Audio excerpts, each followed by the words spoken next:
Shalom, salam sehat untuk kita semua. Perkenalkan, nama saya Fresno Arkilaus Doro dengan NIM 2101060040 kelas B. Saya dari Program Studi Pendidikan Kimia Universitas Nusa Cendana Kupang, Fakultas Keguruan dan Ilmu Pendidikan Universitas Nusa Cendana Kupang. Di sini saya akan mempresentasikan atau membahas tentang larutan non-elektrolit, jenis dan komposisinya. Kita langsung saja pada subtopik. Di sini subtopik yang pertama itu tentang apa itu larutan, dan yang kedua jenis-jenis larutan, dan yang ketiga komposisi larutan. Pada subtopik yang pertama, apa itu larutan? Jadi larutan merupakan campuran homogen yang terdiri dari dua zat atau lebih, di mana satu atau lebih zat tersebut larut dalam zat pelarut. Zat pelarut biasanya berupa cairan, gas, dan juga padatan. Contoh dari zat pelarut yang berupa cairan itu seperti air, dan zat pelarut yang berupa gas seperti etanol, dan yang berupa padatan itu seperti garam dapur atau NaCl. Dan komponen utama dari larutan ini adalah zat terlarut dan zat pelarut. Zat terlarut adalah zat yang larut dalam pelarut, sedangkan zat pelarut adalah zat yang melarutkan zat terlarut. Contohnya seperti garam dapur dan larutan garam dapur dan pelarut air. Garam dapur sebagai terlarut dan air berperan sebagai zat pelarut. Selanjutnya, apa itu larutan non-elektrolit? Jadi larutan non-elektrolit adalah larutan yang tidak dapat menghantarkan listrik karena tidak membentuk ionik dalam larutannya. Larutan ini tidak mengandung ion-ion yang dapat menghantarkan arus listrik saat dilarutkan dalam pelarut air. Jadi contohnya seperti glukosa. Glukosa ketika dilarutkan dalam air dia tidak mengion, namun dia terurai menjadi molekul-molekul kecil sehingga tidak dapat mengantarkan listrik. Karena yang dapat mengantarkan listrik itu dia berupa ion-ion. Terus yang berikutnya jenis-jenis larutan. Yang pertama itu larutan ideal dan non-ideal. Dalam larutan ideal, partikel-partikel pelarut dan terlarut yang dicampurkan berada dalam kontak satu sama lain. Artinya, molekul-molekul terlarut tidak saling berinteraksi dengan satu sama lain maupun dengan molekul pelarut. Artinya, interaksi antara molekul-molekul larutan dan pelarut sama dengan interaksi antara molekul-molekul dengan fase murninya. Contohnya seperti larutan gas dengan gas yang sifatnya tidak interaksi antar partikelnya, tetapi dia terpisah. Dan komponen yang terkandung di dalamnya tidak mempengaruhi sifat-sifat campuran. Terus yang berikutnya dalam larutan non-ideal. Dalam larutan non-ideal, gaya antar atom-atom, ion-ion, atau molekul-molekul harus dipertimbangkan dalam perhitungan. Berbeda dengan larutan ideal, di mana larutan ini dapat terbentuk ketika terjadi interaksi antar partikel. Contohnya seperti garam dapur yang dilarutkan dalam air, di mana interaksi ini menyebabkan perubahan dalam sifat-sifat larutan seperti titik didih dan titik leleh yang yang menurun atau lebih rendah dari pelarut murni. Yang berikutnya larutan elektrolit dan non-elektrolit. Larutan elektrolit adalah larutan yang mengandung zat-zat yang dapat mengion menjadi ion-ion di dalam larutan tersebut.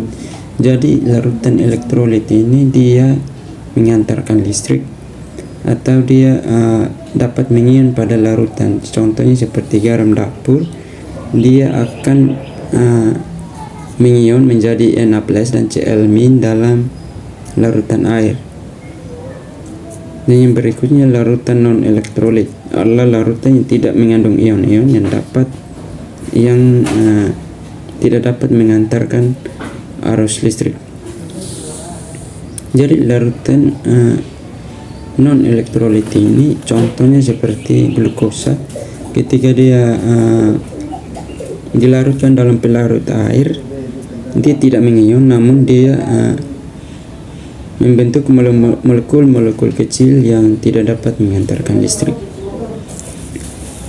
Terus yang jenis yang ketiga itu larutan jenuh, tak jenuh, dan lewat jenuh. Yang pertama larutan jenuh. Larutan jenuh adalah suatu jenis larutan yang telah tercampur maksimal dengan zat yang dapat larut pada suhu dan tekanan tertentu. Jadi kita membuat contohnya seperti larutan NaCl dalam air pada suhu 25 derajat Celcius. Kita menambahkan NaCl pada air 100 ml pada suhu 25 derajat Celcius. Dia akan jenuh pada kita menambahkan 36,5 gram NaCl dalam 100 ml air. Dan ketika kita tambahkan lagi, dia kalau terbentuk endapan atau tidak terlarut lagi, itu sudah merupakan larutan lewat jenuh. Jadi pada saat NaCl akan larut sepenuhnya, tidak atau konsentrasinya pas, yaitu pada saat kita menambahkan 36,5 gram NaCl. Terus yang berikutnya larutan tak jenuh. Larutan tak jenuh adalah larutan yang masih memiliki kemampuan untuk melarutkan lebih banyak zat pada suhu dan tekanan tertentu.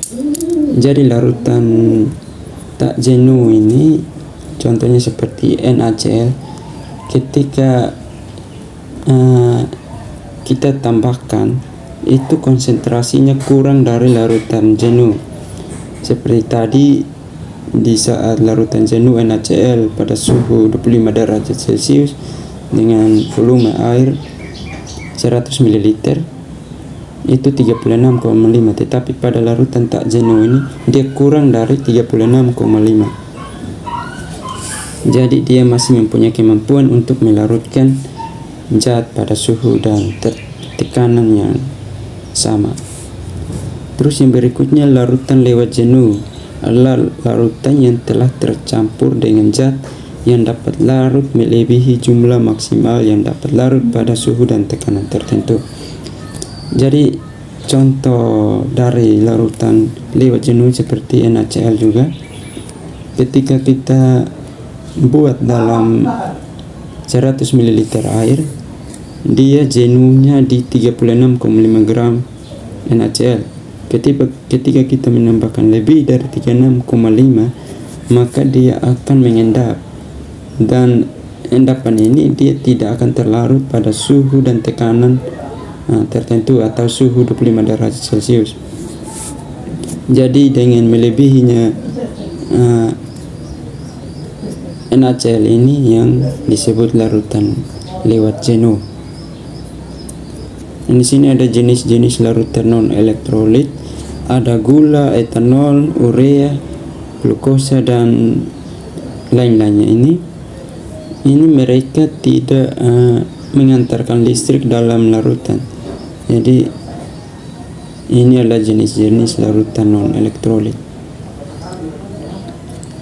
Dan yang berikutnya komposisi larutan. Ada 4 cara dalam menyatakan komposisi larutan, yaitu pertama, fraksi mol. Fraksi mol komponen I dalam larutan didefinisikan sebagai Xi sama dengan Ni per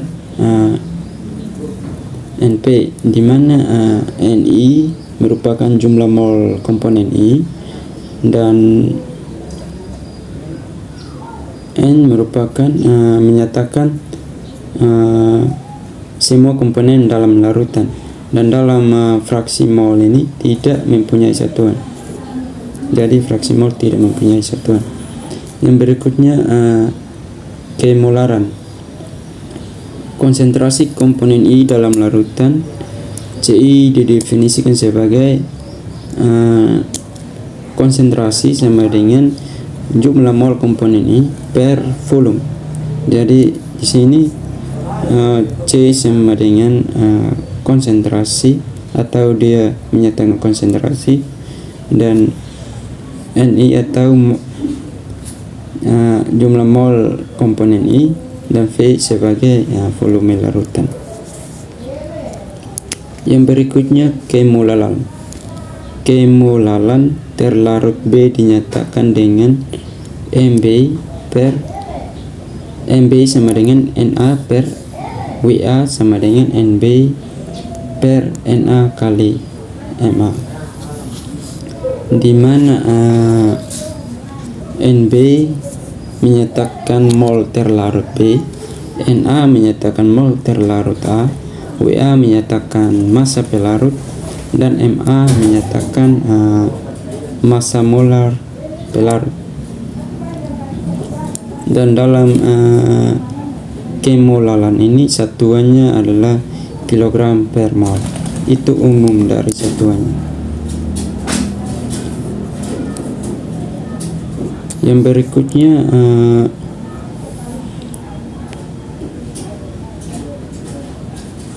proses massa. Komposisi yang keempat yaitu persen massa. Persen massa suatu terlarut didefinisikan sebagai persen massa B sama dengan massa terlarut B per massa total larutan dikali 100%. Dan fraksi massa B dinyatakan dengan massa terlarut B dibagi dengan massa total larutan. Yang berikutnya komposisi larutan non-elektrolit. Jadi dalam larutan non-elektrolit ini komposisi larutan dapat dijelaskan dengan menggunakan fraksi mol, yaitu dengan rumus fraksi mol solut sama dengan jumlah mol solut per jumlah mol solut ditambah jumlah mol pelarut. Contohnya, jika 1 mol gula yang dilarutkan dalam 1 liter air, maka fraksi mol sukrosa adalah 1 banding 1 tambah 55,5. 55,5 ini adalah jumlah mol air 1 liter. Jadi sama dengan 0,018.